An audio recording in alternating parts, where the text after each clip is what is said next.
Shalom, everyone. Welcome back to another predestined kingdom ministry. I had to re-go over the lesson. Sorry. So in this lesson, it starts off with 1 Chronicles 17, verse 4. You are a person desiring to build a house for the Lord. Like you just want to. It's not like God told you, somebody came and said, okay, God, I'm a prophet. God is talking to me. He's saying you got to build a house. No, you just really desire. Like you're a servant. You're under one of our big leaders. But God didn't choose you to open up a house. And you're a David. You're a David. And so this actually gives us knowledge as to what happened with the Ark of the Covenant and why they moved it in the first place. Okay, so 1 Chronicles 17 verse 4, go and tell David, my servant, thus saith the Lord, thou shalt not build me a house to dwell in. David desired to build a house for the Ark of the Tabernacle. David felt compelled to do so as he sat in his new home. He compared his new home with fine cedar with that of the tent in which the ark was housed. God saw David's desire and sent prophet Nathan to talk to him. God sent prophet Nathan to tell David not to build him a house, not to build him another church. Prophet Nathan told David that he was not the one chosen to build a temple for God.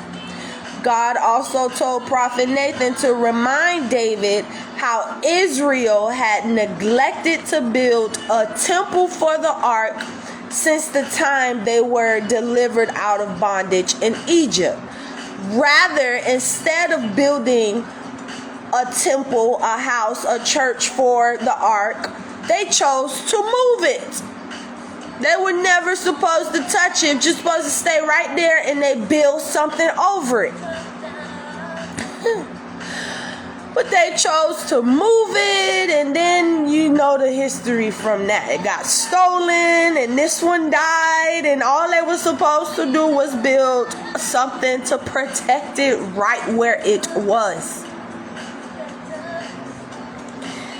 My gosh. David was the leader of Israel, yet God had blessed him personally in so many ways. Not only had God given David a better home, but he had taken David from being a shepherd over sheep and made him ruler over Israel. God gave David victory over his enemies. You're getting victory over your enemies. And also made his name great among men. However, God could not forget David's humility and thanksgiving. As a reward, God established a covenant with David. That's like our covenant in Jesus Christ. That's big. God established a covenant with David. As a part of this covenant, God told David that he would ordain a place for Israel and they would never be moved nor destroyed by their enemies. God also told David that his son would become a king and would build a temple for the Lord. So you notice how a lot of, when we enter spiritual warfare, we use King David prayers. Like we go right to King David. Is that the same King David? No. Yeah, it is. Is it the same King David? I'm sorry. I think it's the same King David, but anyway. Yeah, it is. He did. He became king. King David slept with man's wife. It was a lot, man. But you see how merciful and good God is. He knew what was going to happen at the end. David ended up murdering a man to get his wife. It was... God be choosing us, but he know what he doing.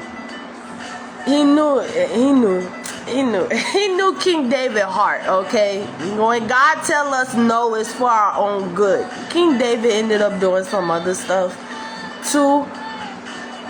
But someone here, you know how like our pastors will say, okay, I'm sending you over here to go open up this branch. I'm saying, God ain't asking nobody to open up no more branches right now. And he's telling the king, the Davids, not to open up any churches. He wants to do something more sacred and personal with the Davids right now. So don't build a new church, King David.